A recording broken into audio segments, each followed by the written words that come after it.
So let's do a walk around on this 2019 model year Harley-Davidson Street Glide Special, and I want to thank Jesus for allowing me to showcase this bike on the YouTube channel here. The bike came out beautifully, so yeah, thanks for letting me take it out and rip it around a little bit. So first off, we'll start off with the engine. You've got a Screamin Eagle Stage 3 kit installed on this bike, so it started off as a 114 and is now built to a 117. So the prior model year, the 18 model year, which is the bike that I personally own, they were still a 107, so Harley-Davidson bumped the displacement in the 2019 model year to a 114. So swinging around to the front of the bike here, so he went with the full projector Daymaker headlamps there, the black background of course as opposed to the chrome. He also installed the two passing lamps as well, which I think is a great look, and functional wise just lights up the road a lot better. I actually put this setup on my personal bike as well. I'm a big fan. You've also got the custom dynamics LED inserts for the turn signals as well. This is a little bit newer style Daymaker as well. Harley-Davidson actually shifted their Daymaker and it's a little bit different style now. So you've got the Talon wheels on here as well.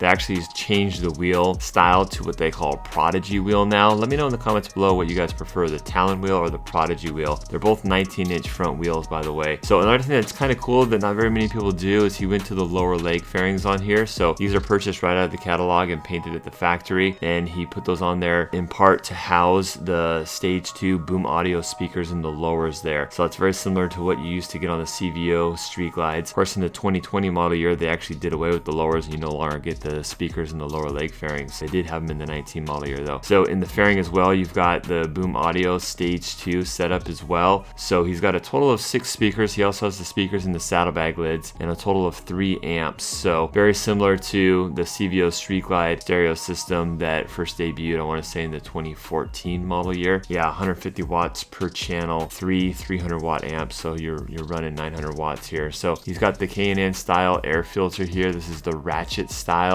Really cool, I think, raw look as well. This is a newer air cleaner that came out in the 2018 model year, I want to say. So yeah, definitely got some of that exposed element look to it. Didn't really do much with the controls, like the floorboards and the brake pedal are all stock. However, the stock stuff on the Street Glide Special still looks pretty clean. I believe it's like the Airflow collection. Here's a shot of the seat. So he did 2 backrests. He did a rider backrest, which is the adjustable one, the hydraulic adjustment underneath the seat there, and he also did the passenger backrest as well, which is the standard height and the oversized pad. So here's a shot of the lever there for the rider backrest. It allows you to pull it up and it will jump forward, so you can kind of set it on the fly to exactly the incline that you want for your back. The other option is a little less expensive, but it requires you to use a tool to kind of adjust the backrest pad in and out. So here's a closer shot of that boom audio Stage 2 speakers in the lower leg fairings there. The lower leg fairings, you also get the benefit of the wind deflection as well, and if you're in like rain or adverse weather conditions. So yeah, here's the passenger backrest. Stock seat on here,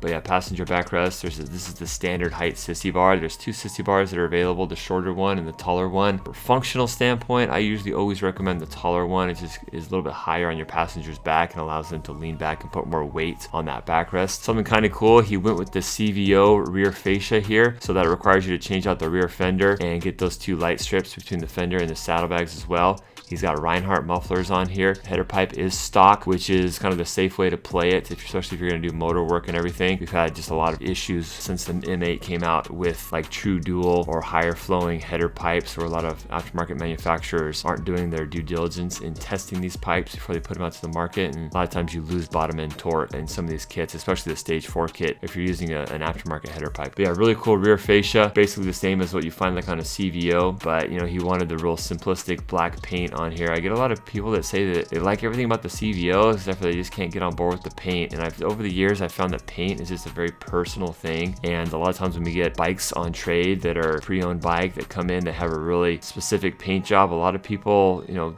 get turned off by the paint. So paint is definitely one of those things where you could say that the beauty is in the eye of the beholder. This right here is the King luggage rack back there. So it is detachable. The luggage rack is independently detachable of the passenger backrest. Here's a shot of the saddlebag lids. When you do the speakers in the saddlebag lids, you also got to change the lids. At least that's the right way to do it. This right here is where one of the amps is. So you've got 2 amps on either side of the saddlebags. You've got one of these amps tucked into the back there, and the 3rd amp is in the fairing on top of the radio basically. So yeah, you got one of these amps that powers the speakers in the saddlebag lids, the other one powers the speakers in the lower leg fairings, and then obviously the amp in the fairing powers the speakers that are in the fairing. So here's another shot of the dash here. Nothing real fancy up front. You know, obviously he did do the speakers up there, but stock bars on here. And this is just a really functional, high-performing touring machine here. I mean, this thing is just awesome out on the road. For those of you who've never tried a rider backrest, you don't got to be an old man to really like those things. On a long ride, the rider backrest just really helps out a lot with like your torso and like your lower back. It's really nice just to have like this really nice cockpit to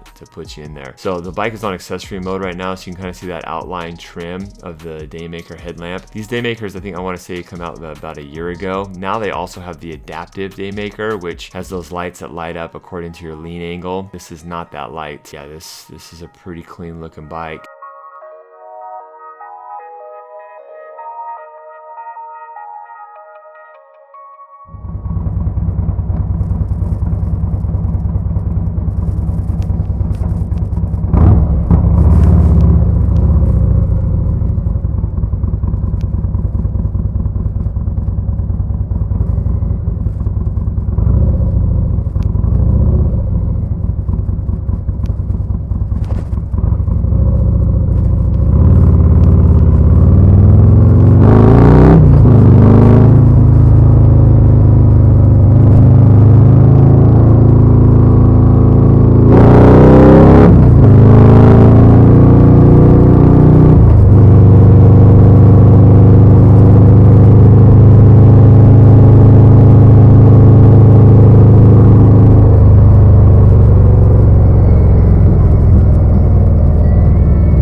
this bike is equipped with the Screamin Eagle Stage 3 kit, so I'm going to go into some of the details and what that entails and some of the most commonly asked questions as well.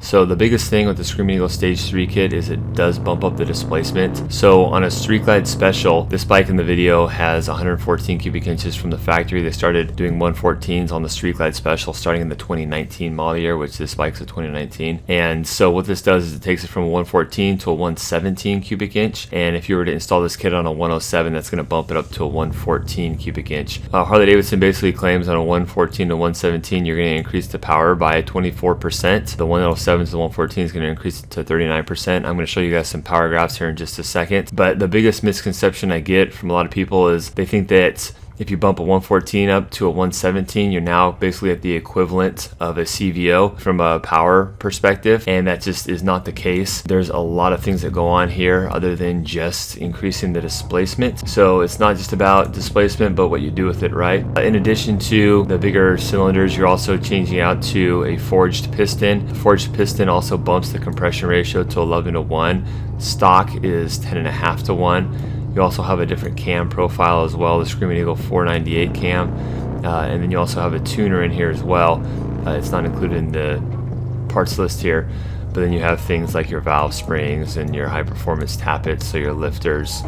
So yeah, different tune, different cam, higher compression, more displacement obviously, and so all these things kind of combined are going to squeeze out more power than like your CVO. So that's just one more thing why building a bike up like this can potentially have other benefits, different or greater than a CVO. There's always a lot of, especially recently, a lot of questions surrounding warranty as well. Harley-Davidson actually in the 2020 model year just released a new Screamin Eagle warranty, which let me know in the comments below, guys, if you want me to go into the Screamin Eagle warranty. There's some cool benefits there. Basically, in a nutshell, the Screamin Eagle warranty, if you buy that, basically regardless of when you install the Screamin Eagle parts, they're going to be covered under the Screamin Eagle warranty. So if you're buying a bike here now in the near future, or really indefinitely, ask your dealer about the Screamin Eagle warranty if you plan on doing Screamin Eagle parts, because for the longest time up until this point, basically you had 60 days to install genuine Harley-Davidson parts, including Screamin Eagle performance parts, for them to then fall underneath your warranty. So those of you who have been following me for a while, I always recommend when I talk about these Screamin Eagle performance parts to have them installed within the first 60 days of you buying the motorcycle. That way they go on your SWR, your sales and warranty registration form, and they, at that point, all the Screamin Eagle parts and internals are all 100% covered. The vast majority of these kits we've installed, they've been great. People have loved them. We have had a couple fail, but all of them that have failed, people took our advice at our shop and got them covered under warranty. And so yeah, everything was covered 100% under warranty. We have yet to have an engine failure that was not covered under warranty at our shop. So typically speaking, the guys that buy these engine kits, they buy it for a reason, because they like to run the hell out of their bike and they like to run it really hard, and that's totally understandable. Why else would you buy it if you're not going to run the bike hard? So that being said, guys that romp on their bike real hard, the risk and the likelihood of something going wrong increases no matter what vehicle in the world you're doing it to. So yeah, if you're not planning on doing it in the first 60 days of ownership on your bike, look into the new Screamin Eagle warranty. And again, if you guys are interested in me doing a video on the new warranty, give me a shout out in the comments and let me know. So here are some power graphs that help us illustrate the performance increases that you can expect to get off of a Stage 3 kit. We're in the Touring 114 cubic inch section here, and again, this is out of the Harley-Davidson Screamin Eagle performance catalog. So we can see here the purple line is what we're looking at. This is the 114 to the 117 upgrade, and this is rear wheel horsepower, and this is what Harley-Davidson claims, which we've actually run these bikes on dynos, and we usually get within 3 or 4 or 5 foot-pounds of torque and horsepower. So we found them to be pretty accurate, and we are using a little bit different intake and muffler as well. We've got Reinhardt mufflers on here, but that's not going to make too much of a difference. So you can see here on the horsepower, the stock horsepower on a 114 is about 83 horsepower, somewhere around there. And then you can see here at 5,500 RPM, you're going to get about 106, 107 horsepower at the rear wheel. So you got about a 20 horsepower bump on this. Now let's go to torque here. So you can see the max torque on this bike is produced at about, I think that on the Milwaukee 8, it's between 3 and 3,200 RPM. And so you're looking at about 108 foot-pounds of torque. And so purple line, once again, it's going to take you at 3,500 RPM.